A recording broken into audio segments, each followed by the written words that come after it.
What's up, everybody? This is Mario, and I'm back with another episode of Talking Endurance and Mastery. And today, what I want to do is I want to tell you the story of my recent encounter with a wild raccoon in my kitchen. And I want to tie it back to you with your goals and dreams. Now, hopefully, I piqued your interest with that one, but I'm going to roll the trailer and then we're going to get into it. Do you want to complete an endurance event and elevate all areas of your life, but you don't know where to start? Then you're in the right place. Talking Endurance and Mastery is a podcast to help you create a vision and take steps towards your goals and dreams. I'm your coach, Mario Minner. I've completed events like Ironmans and ultramarathons, but I believe the true benefit from endurance events is how they help you become the best version of yourself. Join me as I share stories, lessons, and interview guests to help you apply endurance and mastery principles into every area of your life. Are you ready? Let's go.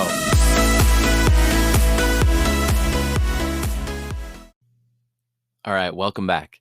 So many of you know that I'm training for an Everesting 29029 ultra endurance hiking event, and then also a 50 miler this fall. So I've been going for lots of runs in the morning before I, start work and things like that. But the other day I was going for a run and I'm getting ready. I'm leaving my neighborhood when all of a sudden I hear my neighbors and all this commotion saying, "Get out, get him out, get him out." And I thought that there was almost like a domestic dispute or some type of fight. So I took my earbuds out and I turned and I saw my neighbor and I was like, "Hey, is everything okay?" And she said that there was a raccoon that was in her closet and her boyfriend had this broom that he was trying to get it out, but the raccoon just didn't want to leave. And I had heard about this raccoon from some of our other neighbors. It had been making an appearances below people's cars, in the garage, and just around the neighborhood. So there was kind of this heightened sense of awareness of this raccoon. So that was, last week. And then earlier this week, I am sitting in my kitchen and Emily and our dog Wally, they're just sitting in our living room. It's like late at night, maybe 8:45. And all of a sudden I turn to my left and I hear this sound of something that's eating my dog's food. And my dog Wally isn't there. He's on the couch, clearly just laying down. And I turn and I slowly and I look and I saw him, and it was the raccoon. And I said, "Emily, he's here." And she freaked out. She's like, "Oh my gosh, no." So she jumps up on the couch and I just was just sitting there and just staring at him, and he's staring at me, and he's eating our dog's dog food. And my first thought is just, what do I do? So I just said, "Emily, he's here. What do I do?" And obviously we had to get him out of there, but the only object that I had was our baby gate to try and get this creature out of our kitchen. And from there, Emily hands me this baby gate. I start to slowly get closer to the raccoon. And from there, the madness ensues. And I start to try and shoo this raccoon out of my kitchen.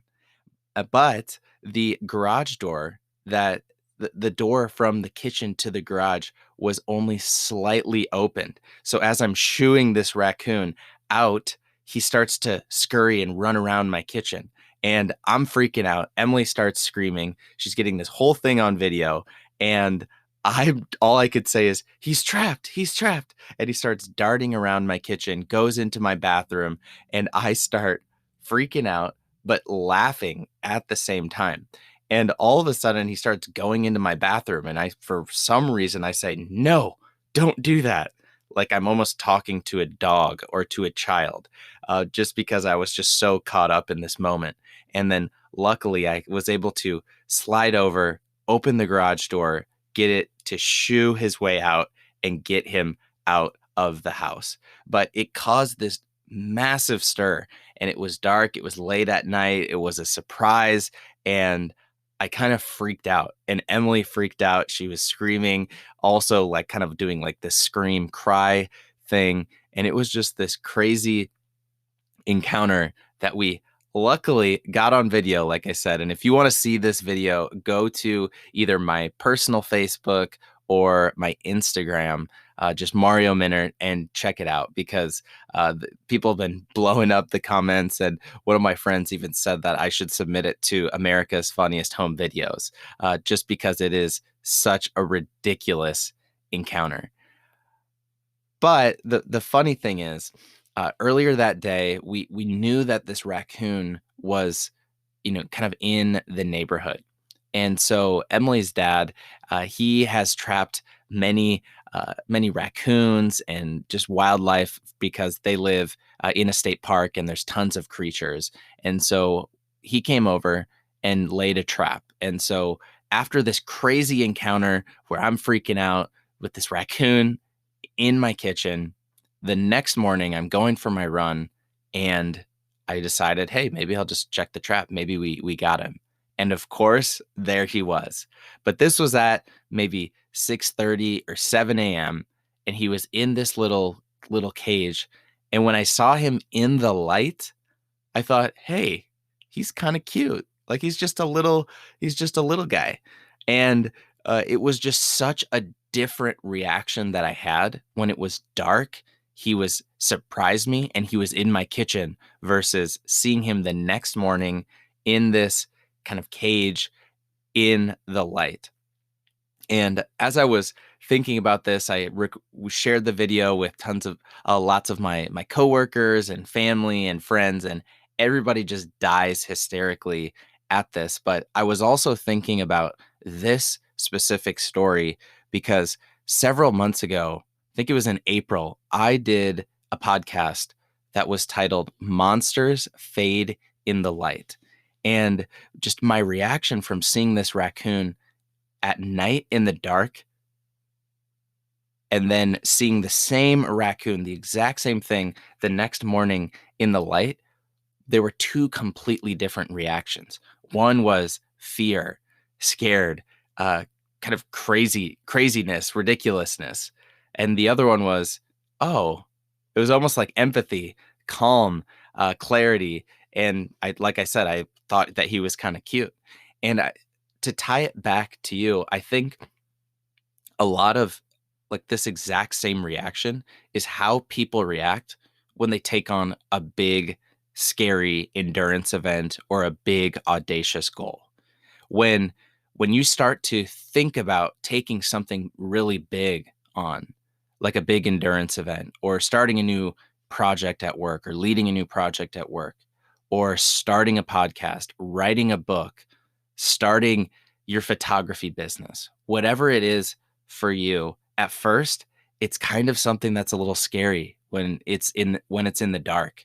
It's kind of like that raccoon in your kitchen. You're kind of scared and you're kind of freaking out. But once you shed a little bit of light on it, it doesn't become that scary. And so that question is, how do you shed a little bit of light on those things that are kind of scary? Well, I think that there's a couple of things. One is to just really get clear on what you want. And when you get clear on what you want, then it becomes a little bit kind of more clear what you need to do next. And once you take action, that's when things start to become a little bit more clear. That's when things start to become a little bit less scary. So, once you start to take those first steps, I think another thing is, once you know what you want, once you start to take action, that's when you can start to ask for help. You can start to ask people, who has done this before? Who can help me with this? You put it out there and people will come to you, and people will reach out to you. And that's what I've seen with this podcast. At first, it was kind of scary. It was kind of dark. I didn't know what to do. But once I got started with the show, I started publishing, I started posting, people started reaching out to me and telling me that they could help and supporting me. And it gave me kind of that encouragement to keep going. So it's kind of a weird story, but I think that there's definitely that truth of monsters or things that you're afraid of, these big, scary things. They're scary in the dark just because we don't know exactly what they are. But once you see them in the light, once you start to take a little bit of action, once you get a little bit more clear on it, that's when it really isn't that scary. And these scary things can be kind of cute. And so that is really my message for today. So again, as I bring it back to you, I want you to think about, what is something that is big that you want to take on and complete, or at least take some major action before the end of the year.